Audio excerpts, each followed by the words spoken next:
Hey there, here Dr. Amanda, your host at the Neurophania Podcast, a show for hard talks where we share vision and actionable steps for a more expanded, joyful, soulful humanity.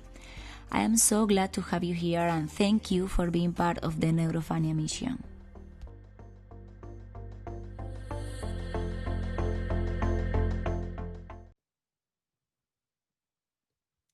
Hello, my beautiful Neurophaniers. Welcome to one more episode of the Neurophania Podcast. Our guest today, Alan Lew, is a retired university professor of geography and theory since 2019. Since, since then, his attention has focused on a lifelong interest in meditation and consciousness, which included practicing transcendental meditation for over 45 years. He writes on spiritual topics, including individual and global consciousness and awakening, and he dedicates his time in sharing consciousness teachings. Welcome, Alan. Thank you so much for being here today with me. Yeah, thank you, Amanda. Well, let's start for the basics. I would like to get to know you a little bit better and also my listeners. Can you share a little bit from your background and how does a university professor of geography start writing on spirituality and consciousness? Right. They are somewhat different. In fact, they can be very different. Um, However, both of them kind of started about the same time, both interests. When I was 19 years old, um, after high school, I went to college. And in my freshman year, first year in college, I learned transcendental meditation because that was the big thing back in those days. Everybody was doing transcendental meditation. So I learned transcendental meditation. And then after like my first year in college, I somehow ended up as a transfer student at the University of Hong Kong. And then I fell in love with Hong Kong, spent 2.5 years there, did a lot of meditation during that time. And I kind of had a lot of free time. And so I was reading a lot of spiritual books. And the one that really stuck with me for most of my life was this book called Seth Speaks by Jane Roberts. Mm-hmm. Jane Roberts channeled this being called Seth, this higher dimensional entity. And she channeled him from the 1960s to 1980s when she passed away. And there's like 30 Seth books out there. Oh, wow. And Seth Speaks was one of the first. And I read that when I was 19 years old. And it really impacted me. I read it a couple of times. And I've read about half dozen of those books now. But so I had this thing called spirituality from a fairly early age. But then I got married, got kids, started a career. Life happens. And I got into geography because I love traveling. Ever since I was a kid, my family always went on trips around the U.S. as growing up, but then overseas when I got older. So that's why I got into geography, was my love of travel. And so those things have pursued me my whole life, but mostly I was doing geography for my career. And then suddenly a few years ago, retirement was on the horizon. And I started getting more heavily back into the spiritual stuff. Exploring Buddhism for a while, but still doing my transcendental meditation throughout my life. And then I retired and things have just exploded for me. New times. Yeah, I started until the pandemic, I started a gong and sound meditation service here where I live, and was doing that until everything got shut down. So now the only person I do it for is my wife. So she gets to benefit from that, and became a Reiki master and started my own channeling and started writing about spiritual topics. And so I kind of going full circle back to what I was wanting to do when I was 19 years old. Well, I think that when that somehow you got it in your mind. I believe that we all are spiritual beings, but somehow others, some more than others, have this perception.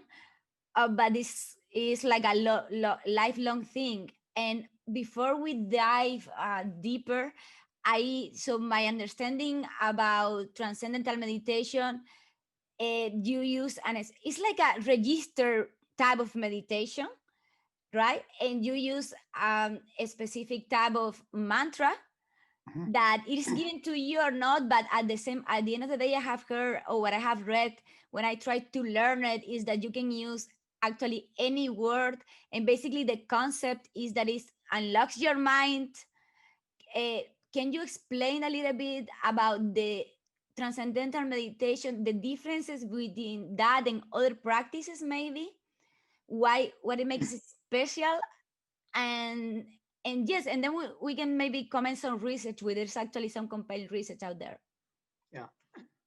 So transcendental meditation is probably one of the formal, is a very fairly formal meditation that was introduced back in the 1960s by Maharishi Mahesh Yogi and the Beatles and the Beach Boys and many other celebrities. It's sort of a celebrity thing. um, Mm-hmm.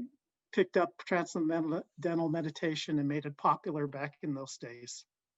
But it's basically, it is, as you said, it's a mantra-based meditation that you use the mantra. The purpose of the mantra is to transcend thinking, transcend your thoughts. And so the mantra is a sound that comes from the Vedic literature of India 5,000 years ago. And so these sounds, there has been research done by some people about transcendental meditation in the old days, and some of them believed, some of the scientists believe that you could use any sound, and maybe that's true, I don't know.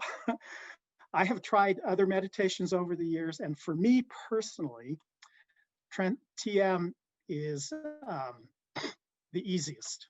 I can do it anywhere, under any conditions, no matter how noisy it is. I used to do it in Hong Kong, riding on the buses, running over mountains and roads and stuff. It's something I can do anywhere easily. And whereas most everything else was always a little bit harder. And so that's why, for me, it fits.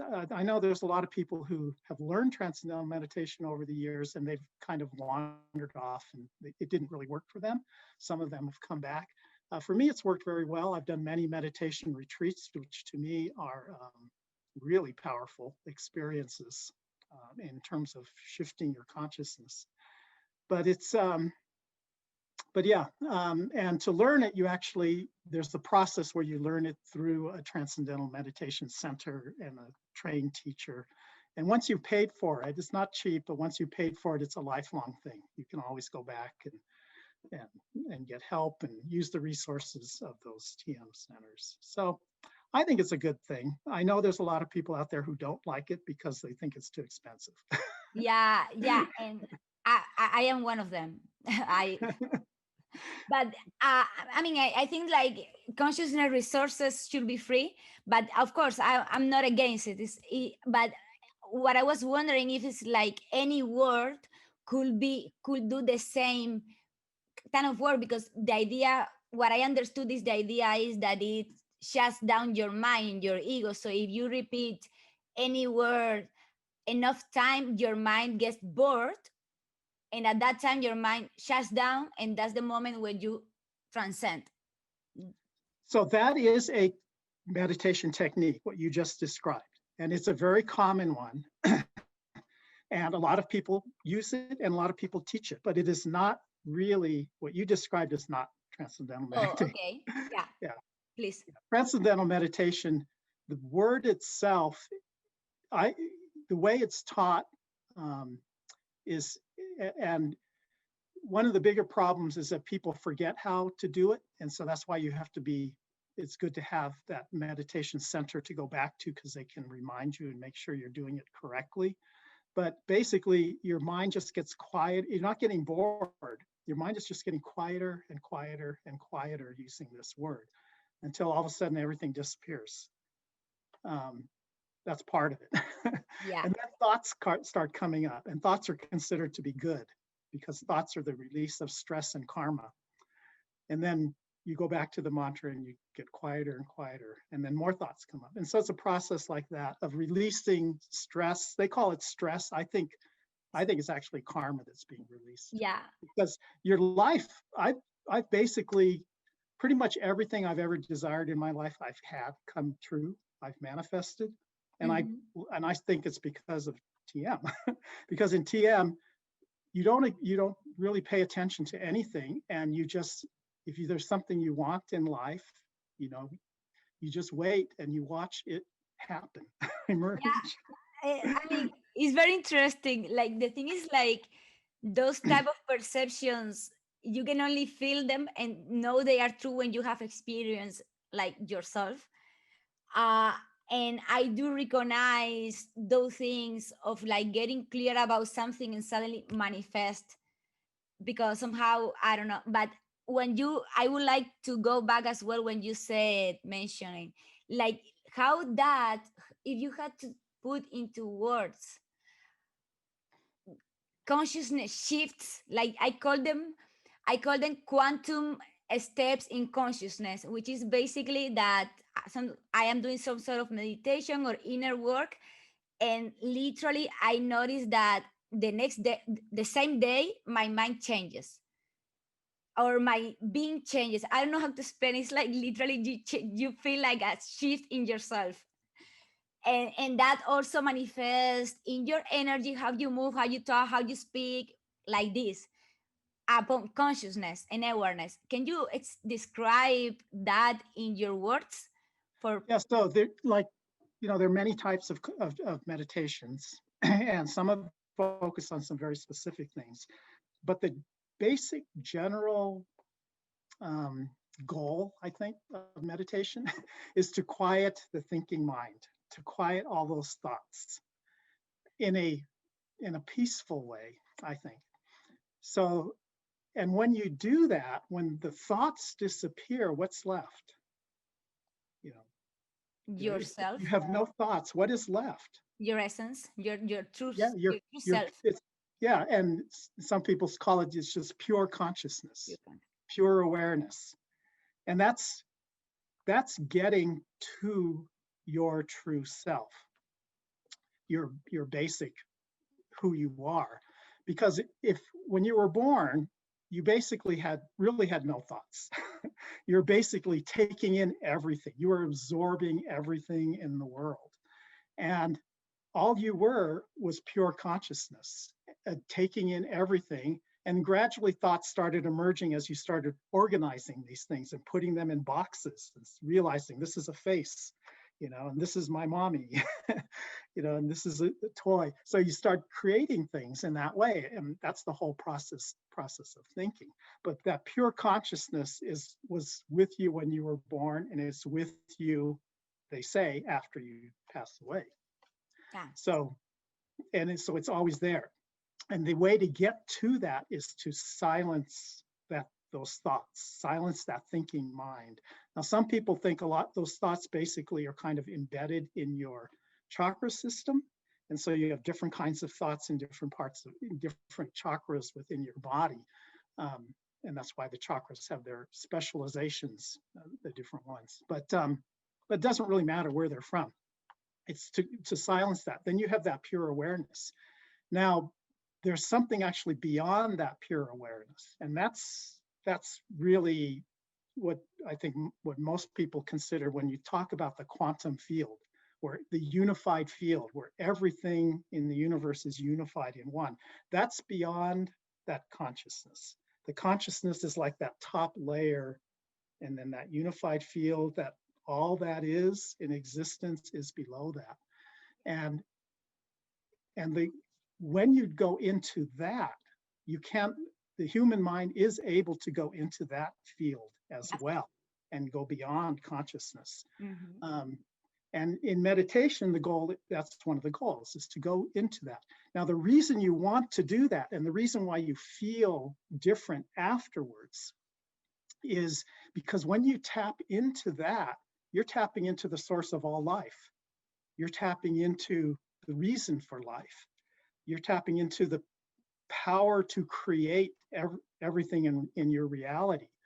And so when you tap into that, it brings you back to your, well, you said your essence, your pure essence, but it brings you back into what your life is all about and why you are here.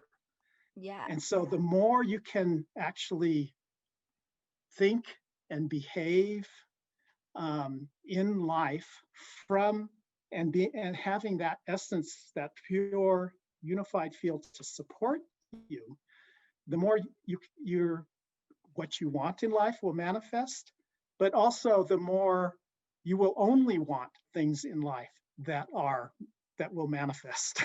Yeah. So it kind of, you're not going to want things that are going to be bad for you, because you will have that intuition, that truth within yourself as to what is good for you, what is good for the world, and those things will manifest for you, and you will be able to do that in life. That's why we meditate, is to be able to tap into that source of knowledge, that intelligence, which we forget when we're up here Yep. in the thinking mind too much. So, which is actually the main difference between spirituality and religions, because when you get to this spirit, this perception, and you wouldn't even call it spirituality, just like it's a perception of mind and yourself. You don't need any more those rules, because deep inside of you, you know what is right and what is not, and ultimately what is right and what is not is what is feels real to you, because you are aligned. And that's Right. what I say, like ultimately all human beings are beautiful and are good by nature. We are just like some way matching our ego in our society, whatever, that we just get away from our real true essence. Because if we went back to this state of being, I'm pretty sure we will be naturally good. So the key word there is alignment, I think. Alignment. Yep. So if you have this straight alignment, this perfect alignment to your source, to that unified field source, that is extremely powerful. I mean, you are a powerful being, able to create anything in the universe, as long as it's good. I think. Yeah. as long as it's good, that means it's aligned with your soul, with that, with that greater, higher self.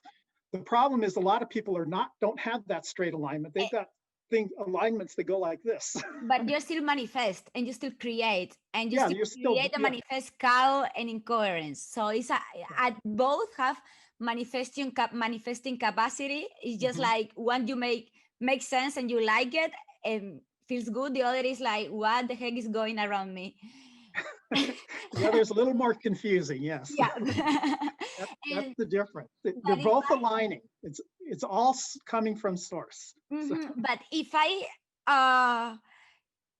had to make this practical, because like the people that say, oh, because I cannot leave my mind blank, or like not having thinking, and then literally I do have experience personally that when you just meditate for 1 week, the practical things that I get about it is like, if I'm seeing one situation like this, after meditation, just one day, or I think that maybe because I have practice, but I would say just like 2 weeks of meditation, reality expands, and you are just able to see. It's kind of like you get like a 3D vision or a higher perspective vision, and you just see everything clear, and I feel that's the practical part, because you tell somebody, oh yes, to transcend and to have this consciousness and having your mind in black, in white, or like no thinking. Most people won't be interested on that.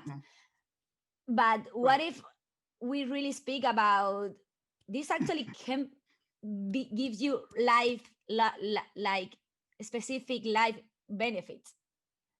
Well, so if we think about it, and most people don't think about it, because most people are absorbed in their daily life and all the challenges Yeah. that they have created in many ways for themselves. Hmm. Although it doesn't always feel like that. Yeah, But never feels if you like that. think about it, everything that we experience, everything in the universe comes from this unified field.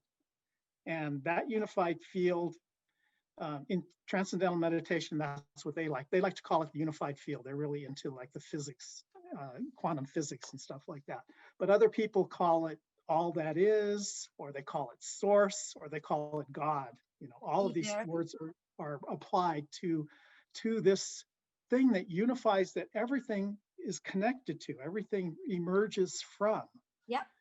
And so if we think of it, and if we think of it as God, for example, how can anything not be what it is supposed to be if it is coming from that source of all that is, of God, of that unified field? Everything in existence has that same source. And it cannot, and so the thing with humans is we think we're separate.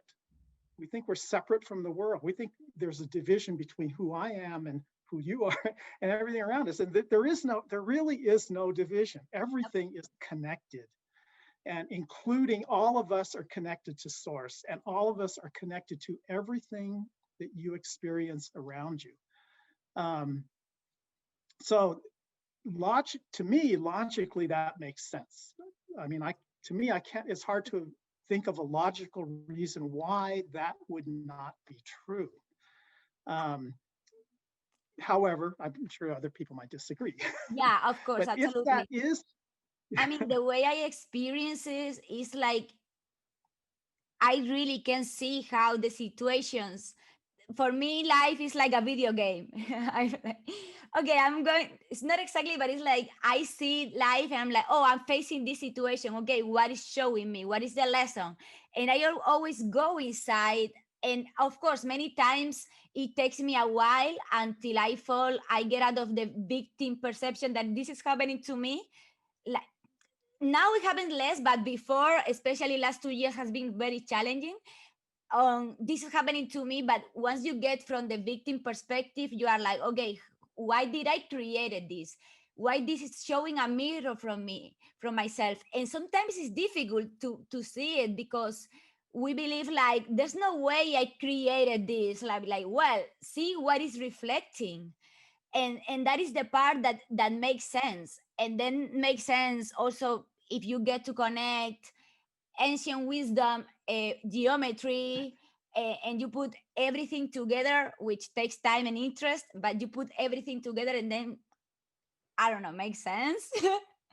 But so, I so get it. why? The question why? This came up in a meditation group that I'm involved with just Mhm. like yesterday and today. Somebody brought this up, and basically, why is because the universe wants to experience itself.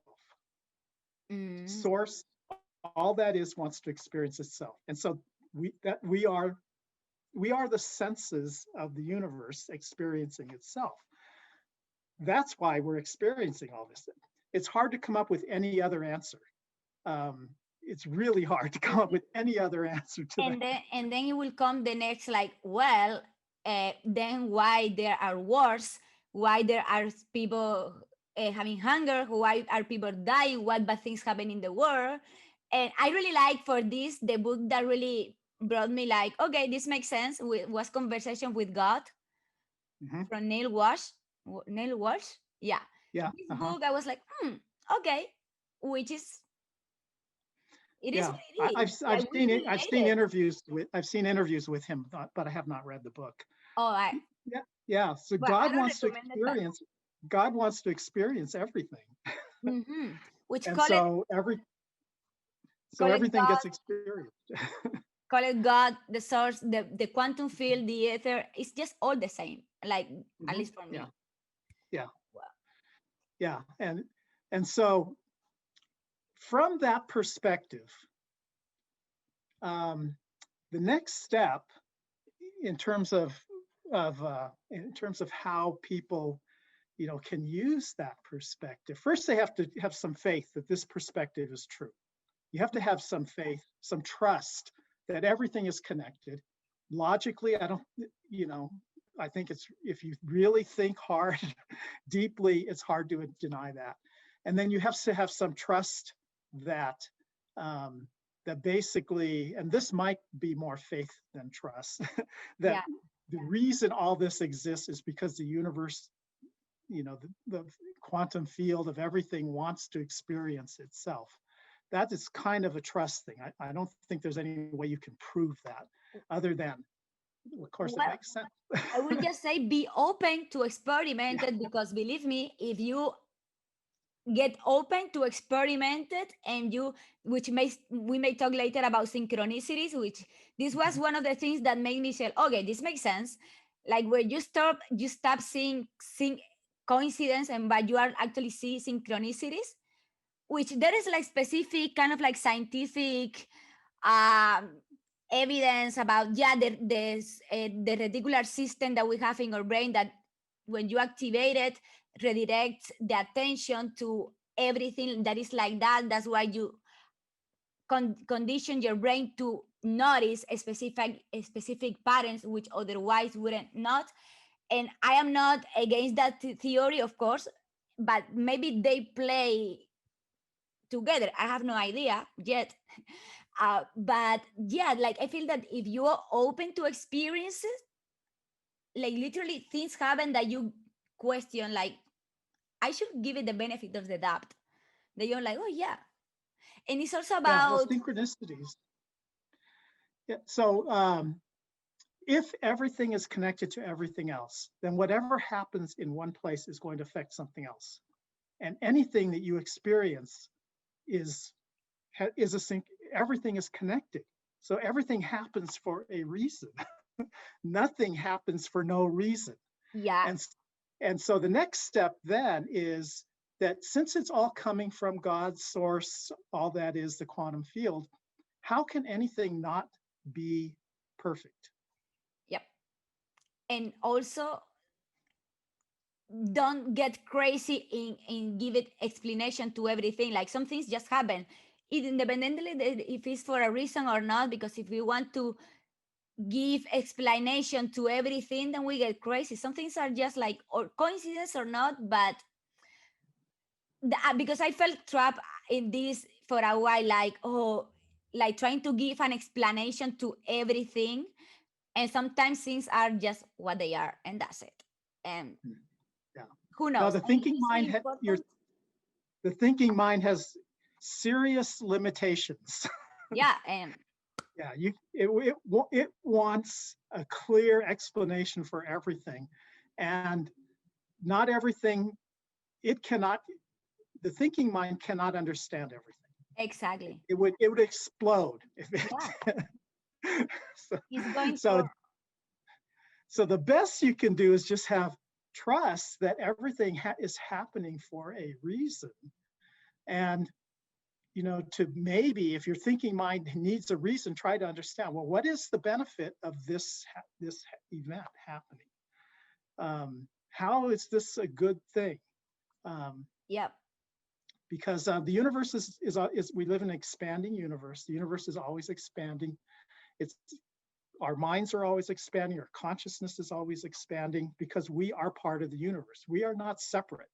What's happening in the universe is happening in our mind.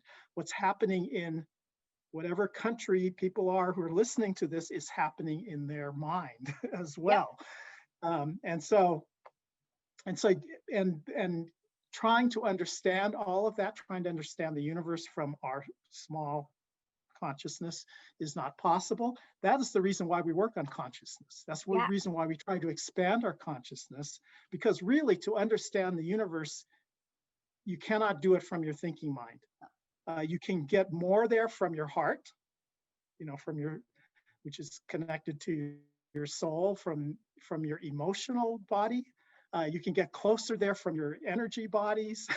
And so there are many different aspects of your being that you can understand the universe with beyond the thinking mind. The thinking mind is only one small part of who you are. Yeah. And so using intuition, using what are called inner senses or subtle senses to understand what's happening in the world, those are things then that open up when you start meditating. Yeah. That's the reason you meditate, is so you can feel these more subtle senses that are usually overwhelmed, by the thinking mind. Yeah, And and that's also, why you can feel more and understand more of the universe. yeah, learning to listen more to your intuition. And before, like, when I start paying attention to what happens is when I see a pattern.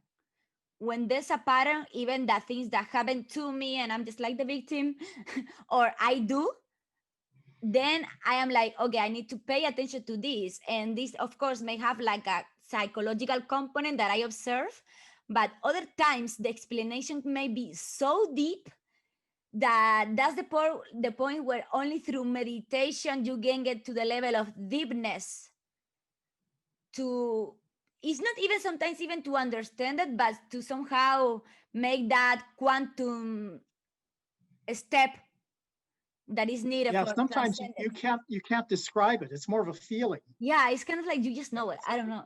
Yeah, To right. Yeah, and if you even try to put it into words, it doesn't work. yeah, yeah, no. Yeah, I did today with somebody's help, like a very very deep meditation. Uh, for like I have been dealing with something that I was like, this from I know this from my mind won't be possible. So I went very deep in meditation, and automatically you notice. I don't know. Let's see the upcoming weeks, but automatically you notice changes. It's just like what it is. Yeah, I I don't mean, know. it takes a little patience, but what it takes more is an open awareness. Yeah. And to me, that's meditation is what does that. It opens your awareness. Um, yeah, and I think Mhm. that's a big reason to do it. Yeah, I have one of the lines that I wanted to talk to you was past, present, futures, and synchronicities.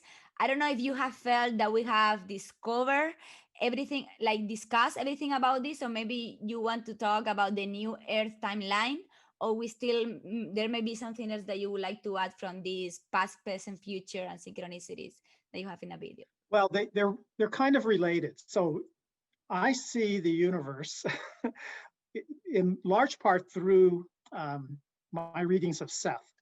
So my understanding of the teachings of Seth, that's Jane Roberts' channeling of Seth. And the way time basically does not exist. Okay. I know that's hard for a lot of Yeah. people to No, understand. MIT said that already. There's scientific from MIT says that time is an illusion, and they're happening at the same time. So if they can look in Yeah, MIT website, everything's happening in this present moment point. A lot of teachers say that the most important, many, Eckhart Tolle, the importance of now, and Ram Dass, be here now, that teaching of trying to learn how to be here now. And I strongly believe that that everything happens in this moment point. And in this moment point, we create our past. Okay. If there is no such thing as time, the past that you're creating right now at every moment. And you're creating a future in this moment point. You're envisioning a future, you're creating a past. Now, some discussion, can you change your past? Can you, because you're creating it all in the moment point, can you change it? In fact, you change it all the time. The only thing is you're in the moment point, you change the past. You're not going to remember the other past. All you remember is the past that you're creating. So if you change it, you have no idea that you changed it. So you're in the moment point, creating the past and creating the future. So that's one important thing. The second thing is we live in an infinite universe. The universe is infinite. So that's a number that is really hard for most people to grasp. Infinity means there's no end. So you have this creation of time, this current planet that you've created, that you're creating, And usually every moment point, you make very tiny increments, changes between as to your past and what you think the future is. But you have this planet, but that doesn't mean there aren't other planets. There aren't other timelines. You are creating a timeline for yourself in this moment point. You're creating a past, you're creating a future, and you're constantly creating a new timeline all the time. And you can shift, you can change that timeline anytime you want. Your thinking mind tries to keep you on a specific track, but you can change that and move into another track. So timelines are infinite. That means the universe that you're experiencing has infinite variations. There is a planet Earth that is exactly like the one that you're currently experiencing, and that's the one that you've created, and along with all the other people who overlap with your creation. But there's also just slightly shifted another planet Earth that has a different president of the United States, that has a different leader of China. What? What? Yeah, That is also exists.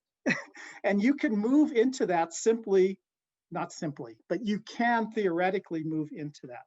So right now, this timeline that I'm experiencing right now, suddenly it looks like maybe Biden is going to win. However, I could easily shift to another timeline in which Trump wins. Okay. Are we having the same timeline right now, just to make sure? So they're different. Well, from what I don't follow the news. Okay, from what I've heard. Are we in the same timeline right now, or is it like? Yeah, no, we basically are. Everybody that you experience is we're sharing timelines. Although for each person it's slightly different. But there's certain things that we all agree on. We've all agreed certain things are going to be this way, and so that's in our shared timeline. I mean, when we shift, we move into different timelines. And so there are actually, in my understanding of how the universe works, what you're experiencing is the timeline that you want to be on. Okay, and even if you don't like the outcome of an election, that's the timeline you have chosen. And you chose it for a reason, and because everything is perfect, that reason was perfect. And so you basically want to live with that timeline. Now, how do you change timelines? Can I just cut 1 second before we go forward? Yeah. I just need to say that this is very new to me. I am being very skeptical because, of course, but I'm really gonna take the time to look into that, because I'm like, what is this? Like, yeah, so actually, this would be a good place to stop. Like, if you have some questions, I'd be very happy to I will ever deny. I am not the type of person that denies what I don't know. I'd rather explore.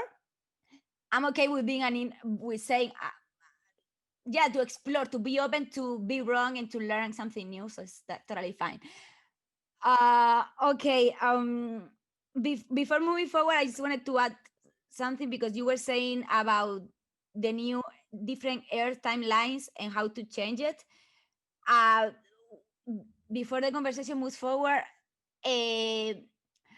about changing the past, the way I have experienced it is, what you change is not what happens, is the emotion. And when you change the emotion that generates in you, that change in the past and change now. So now you change your pattern behavior. That's how I have personally. Yeah, and that's a good thing to do. Changing the past. Yeah, and that is a way of changing the past. That's working from the emotional body. Mm-hmm. So that's working from what actually it's not really working from your core unified field. It's working more from the emotional body, and that's perfectly good. And it definitely will change you. Yeah. It will change your world by changing it in that way. But I'm actually talking about actually changing the world, changing physical reality. Okay, this is even more mind-blowing right now for myself. I think that I need to digest it. So this is a way of conceiving the universe. And mostly I believe this because I can't imagine that the universe is not infinite.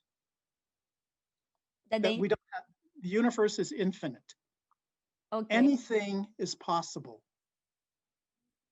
and everything is possible. So if everything is possible, why not? Why can't there be an infinite number of planet Earths? I mean, that has been demonstrated scientifically as well. So And why can't each the one have a MIT, yeah, they different have been saying person this as the different. president of the United States? Yeah, but yeah, I know, but that how do you put that into reality? Like, so who is the other president of the United States in the other reality? So the reality that you are experiencing is the one that you have chosen. Yeah, but have you And traveled to the other reality to see who's the other president of the United States? oh well, there are people who have that ability. I mean, these are psychic abilities. Really? Um, yeah, there are you have these psychic abilities to experience these other things. Not many, but there are people who can do things like that. But this is like the Mandela effect, which takes me to 2012, which was when the CERN did the experiment, and apparently it was going to the universe explode, but they found the boson the Higgs, and there are people that say that actually that experiment caused like a division of the timelines of the Earth, and one of the things that people experience about that is the Mandela effect. Is Yeah, so has we something to live do? in we live in an infinite universe. Everything is possible. Okay. And how do you make that? So sure, absolutely, that's possible. So how do you use that So concept in a practical way for our 3D world? Like here for my human, how is there any practical application of that concept? so as a from our thinking mind, no, you Okay. can't do it. You Okay. cannot do this from your thinking mind. Okay.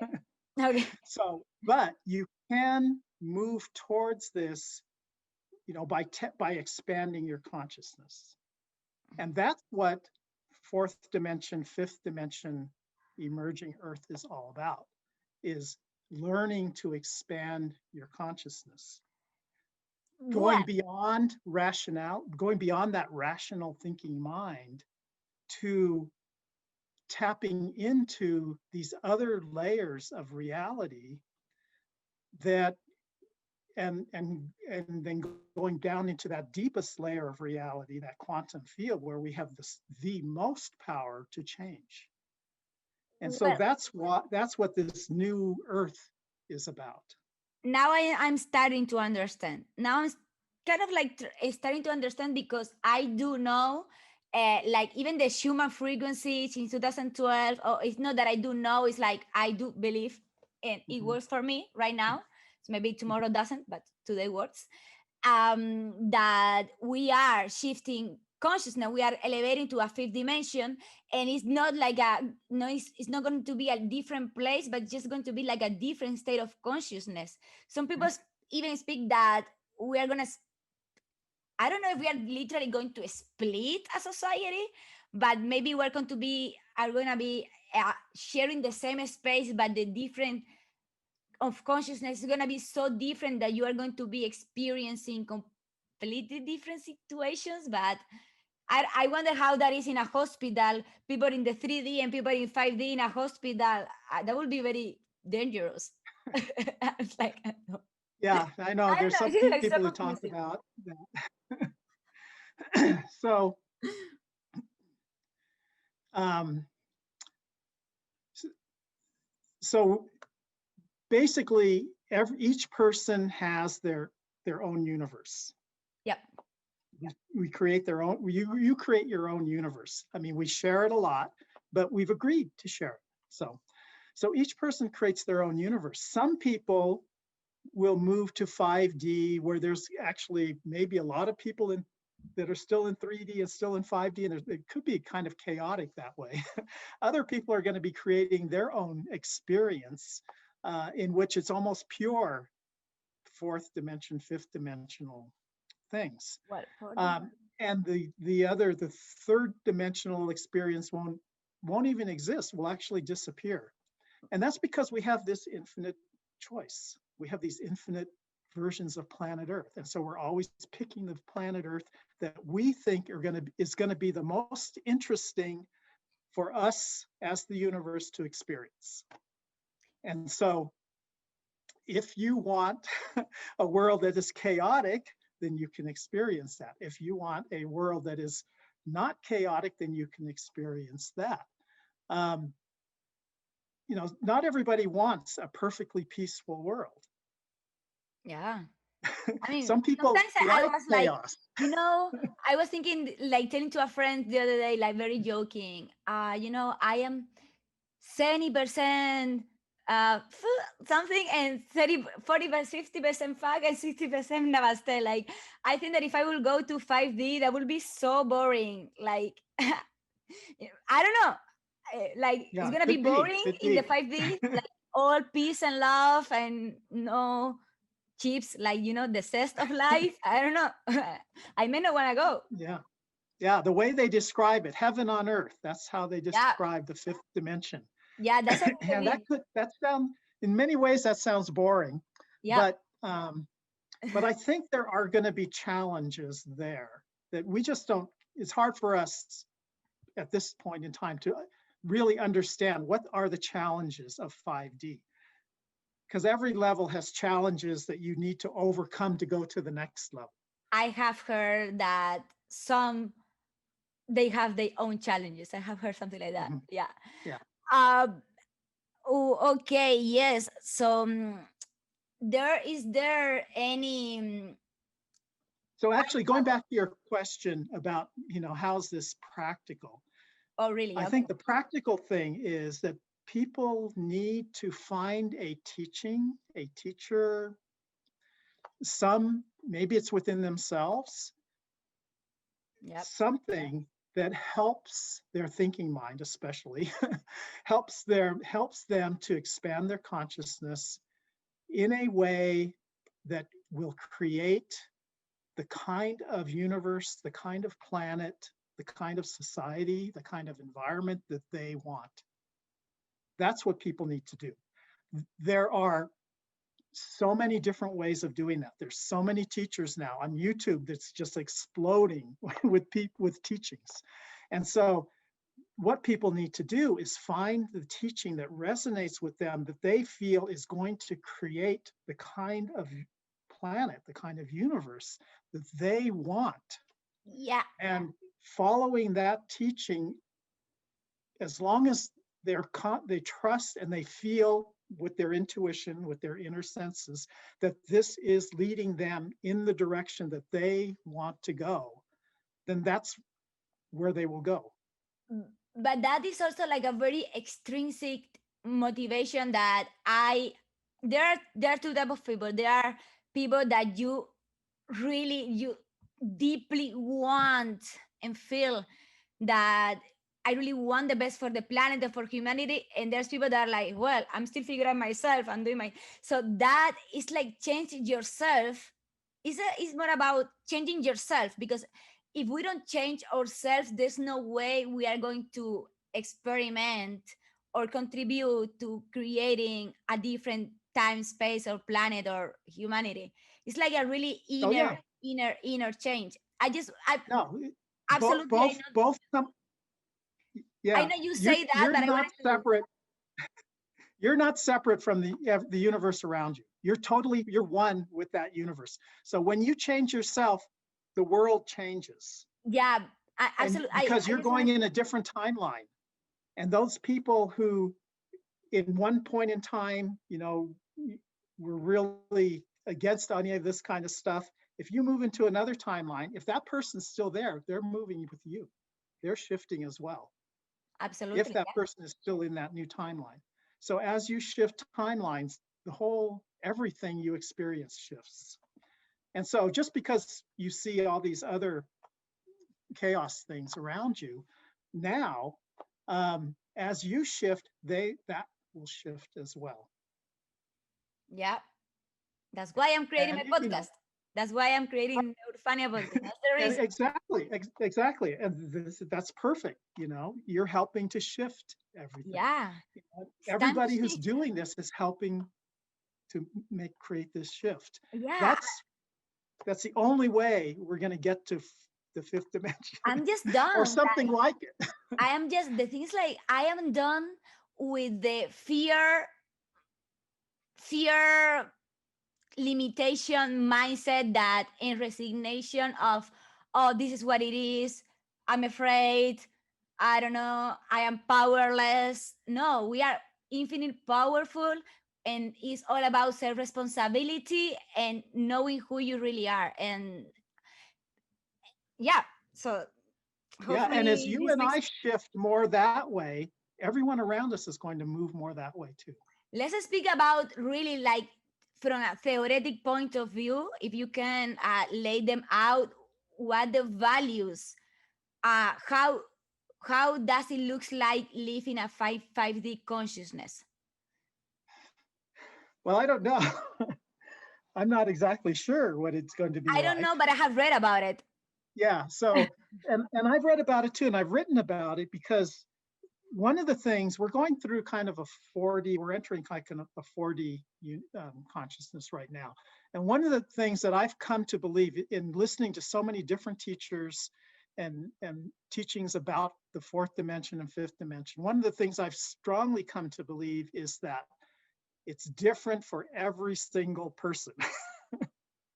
Basically, each of us has our own reality, and how we expand our consciousness, how we develop our psychic inner senses and those kinds of extra sensory perception skills is going to be different for every person. And so that makes it really confusing. And that's why some people say we need to skip over 4D because 4D is so confusing because everybody's doing so many different things. Well, for 4D, we need to see 4D. So 4D is when you start waking up and you start seeing the chaos, and you are like, holy shit, this is really going on. And but you cannot stay there, you need to go. But what I have been learning, or is, and somehow it's just like experiencing on and off. It's not that I am like all the time in 3D or all the time in 5D. I'm most likely more the time in 3D actually.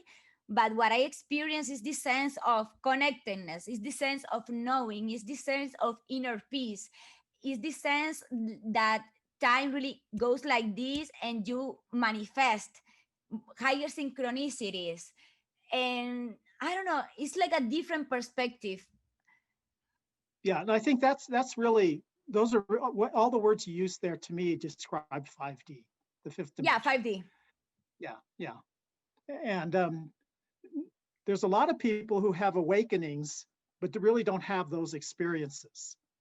You know, Because they they're stay in 4D. experiencing, yeah, they're experiencing. You know, they maybe have some clairvoyant skills. Maybe they can read other people's minds, and they're having very empathic experiences where they feel all the emotions from another Yeah. person. Those are all 4D experiences. Yeah. So they're expanding their consciousness, but they haven't quite gotten, that's the start, Because right? they are not balanced. Like you really do, like it's really, you need to start for the basics. If you don't balance yourself and you're not somehow grounded, you won't be able to uphold those things, those those frequencies. I don't know. Like it's that's how I say it somehow. Yeah, and that's why I think it's really important to find the right teacher that really generates those really positive vibrations, those positive ways of thinking, because I think that's really what will bring you more quickly into that 5D Yeah. like state of I don't know. mind. I am against teachers. Like not against, like I am, I feel that we are our own teachers. I don't know. You can Well, find guidance, you can we get my are. advice. You can listen to what I said and get some inspiration for me, and I can guide you and somebody can guide me. But ultimately, I believe more in self didactic and self experience and self. I, So because everything is connected, here's another thing that comes from the fact that everything is connected. Everyone that you experience is actually you. The only person you're ever talking to is yourself. Okay. I'm experiencing you, but really you're just another part of my mind. Yeah. And what you're teaching me I and mean, what I'm teaching you, we're sharing minds right now. you are being my teacher right now. but I am but I am inside your mind, right? I'm inside your consciousness. And so I'm actually part of your consciousness telling you this perspective. Yeah. And you are telling me your perspective. And so I am learning. And that's true every time I turn on a YouTube video, whether I like the teacher or not, whether I like the message or not, it is a message. And if I feel good about it, then yes, I resonate with that. I Yeah. absorb that message. And if I don't feel good about it, that teaches me something also. Mm-hmm. So I'm actually teaching myself throughout this whole process. Yeah. It's like a self-teaching. I don't know. Yeah, and Yeah. I think that's a characteristic of the fourth and fifth dimensions, and it's why it's so hard. And I don't want to do I anything wrote with an fourth article dimension. about what are these dimensions, and it's so confused. There's so many different perspectives. I think that you at know, the end, it all comes down to love. And when you notice your thoughts, or when I notice my thoughts are being very confusing, and yes, I do get it, but it's kind of like doesn't feels good to my soul or to my. I know that either I am in 3D or in 4D, and that's not either a place I want to be mentally. So I rather be in 3D than being in 4D, honestly. And I don't really get, I am not the type of person that really can perceive. I don't, my psychic abilities, I don't have those things at all. I am more knowing. I just kind of like know things. I don't know. It's like I just see things and so read through them. that it, and that's your 4D experience. I can't see the future. I can't read other people's minds, but I can do other things. And so I look at other people and go, all right, why can't I do that? But then I think, well, but I can do other things. Maybe they can't do the things I do, you know. So trying to define 4D is kind of confusing. But no, I think love is right.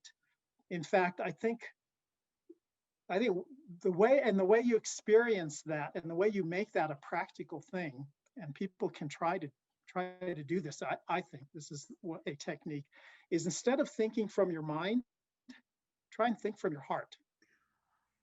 You know, actually, now that you mentioned that, I had an experience with that recently, and if you allow me, I want to share it. Sure. Um, because I am too mental and too analytical, so for many years, all the spiritual knowledge was here, but was not in my heart. So I was just not able, like, not really getting it. Still struggling because it's very difficult.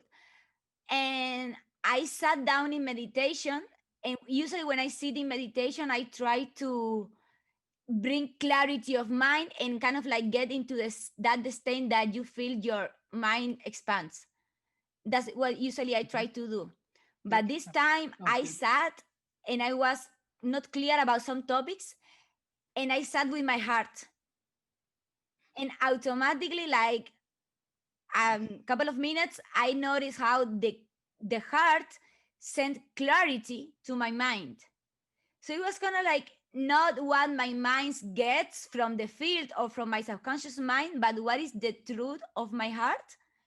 And from that truth, the information went to my mind, and I was like, oh, okay, now it makes sense. But you really connect with what your heart tells. And that was just like a few weeks ago. And for me, it was like a really shift or quantum step, like big, big. So it's very interesting that just happened. I don't know. I wanted to. Yeah. So they say that your heart is where you're connected to your soul. So Mm. your soul's energy comes not through the physical heart, but through the heart center in your chest. And so, like sometimes when I meditate, I just try to think my mind into my heart and try to just be aware from that heart space. Other times, just during the day, when I think about something or I'm trying to make a decision, instead of thinking about it from my mind, I think to myself, well, what would my heart choose? How would I do this from experiencing this from my heart. And every time you do that, that takes you closer to your soul. And your soul is kind of like that thin layer just above all that is the quantum field also, because the soul is actually more individualized. And so you're tapping more into that power source of the universe. But also that something that, at least for me, happened is like for years, yes, as I say, I was so much in spiritual mind, knowledge, la la la. And I kind of like, I will be maybe, I go for life. And until I didn't get like to a critical, to something that is really bothering me, I will not tap into a spirit, into my heart, or to find an answer. So I feel it's kind of like you don't, in my case, what happened is that I didn't remember that resource was available for me, because I was so in my ego 3D world, this, that despite the fact I had those tools in my mind and available, and I knew they worked, I just forgot to use them. Whereas now, as more as I do hard meditation, those tools are always available and they come more natural to me. I don't really need to think and remember about doing it. I don't know. And so I think that when you start meditating every day, you get to a state of mind that, or being, that you just go to those tunes, because I think that most people know you are stressed, you just need to sit, relax. Most of us have plenty of tools. We just don't remember to use them. Yeah, and we're always expanding, we're always growing. And what we did in the past, today is going to be different, and the future And tomorrow it's is going to be perfect. different. And everything is always perfect. And so you accept, you don't blame yourself. No, Yeah, I mean, never. except that's the way it was. That was cool at that time, and now this is cool. What's happening now, and it's going to get even better in the future. I know, yeah, absolutely. It's all perfect. Like no matter what mistakes, what or what, I don't know. Everything is just perfect. Like it's not a. The moment we fall into blame Yeah, blame ourselves doesn't or get you anywhere. others, we are missing the entire point. So Yeah. yeah. And I was thinking, do you feel like guiding through a 5-minute short meditation to close? I know this was I can not, try. we didn't speak about it. I just like thought, okay, what if we do this? We make Yeah, something we can practical. try. I have there's a few meditations that I have, and there's yeah, okay, got it. Do you want me to put some music on the background, or you want? No, I don't think we don't need music. Okay. Okay. So I suggest people close their eyes. Some people are uncomfortable sometimes closing their eyes, so you can leave your eyes just a tiny bit open. And just close your eyes and breathe slowly, naturally. And take a couple of breaths. Maybe take one deep breath and let it out through your mouth. And just feel your body relax. And do that one more time and let your mind relax.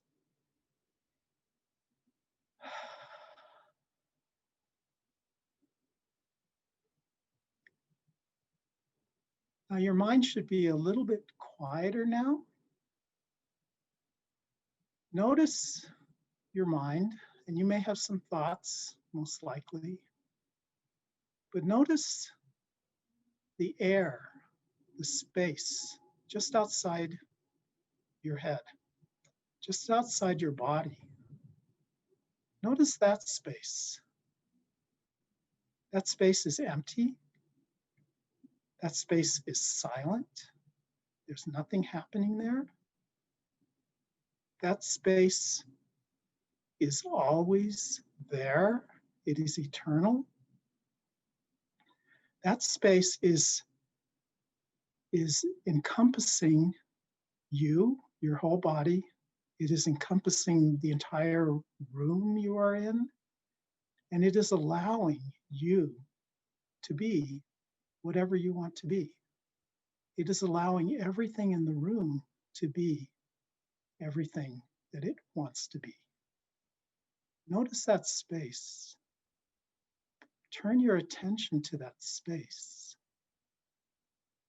Allow your awareness to start filling that space, to be aware and be part of that space.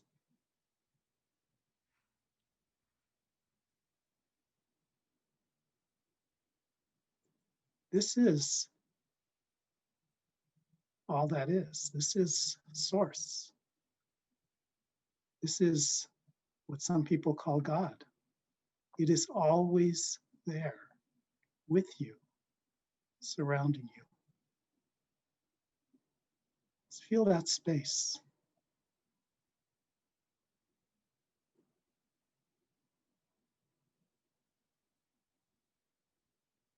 Feel its silence, its eternal silence,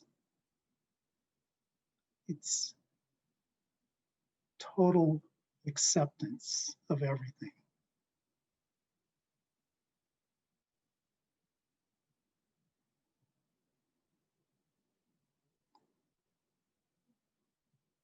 Now I'm going to introduce one more thing now. So you have your awareness in your mind, in that space surrounding you. Now shift your awareness to your heart center, the center of your chest. And notice how things change. Feel the center of your chest with your awareness.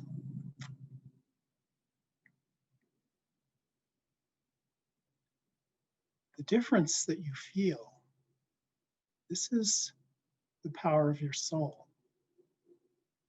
This is the power of love, which is what your soul is all about. This is how you connect with others, with everything that you perceive when you come from that soul, that heart-centered soul. So feel that and feel the space around you. Feel the energy, that vibration, that power that comes from your heart center.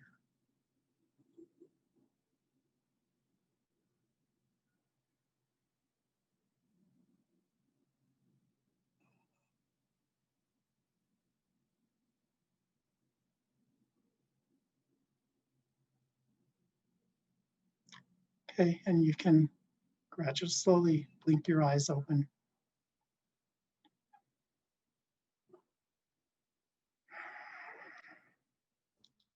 How's that? Yeah, very nice. And it ties into what we've been talking about. Mm-hmm. Yeah, and then if you ask yourself questions, I'm like a little bit groggy right now. If you ask yourself questions, that's when the things come up. Yeah, if you have to, you want to keep your ego out of it as much as possible. The more you can keep your ego out of it, the more powerful the messages can be, I think. But then you think there's so much power in asking questions. Questions opens to answers. It vibrates energetically with the answer. Yeah. Oh yeah. And I mean, some teachers really emphasize that. Ask your higher self questions, or ask the angels, and you'll get the answers. Yeah. Okay. Wow. I think this has been a really wonderful interview and conversation. Yeah, it's been fun. I'm very happy. There is something else that you would like to add if somebody would like to get in contact with you or Well, let's see. I have a website. It's EG, letter E, letter G, channelings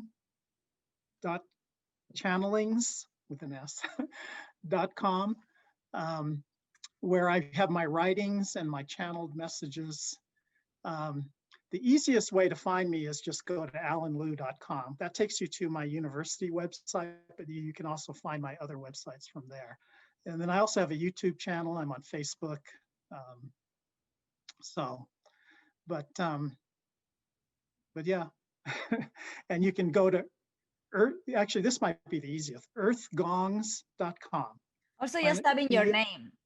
Yeah, earthgongs.com. That's my gong and sound meditation website. And that will actually take you to everything else. That's really helpful. Okay, so thank you so much.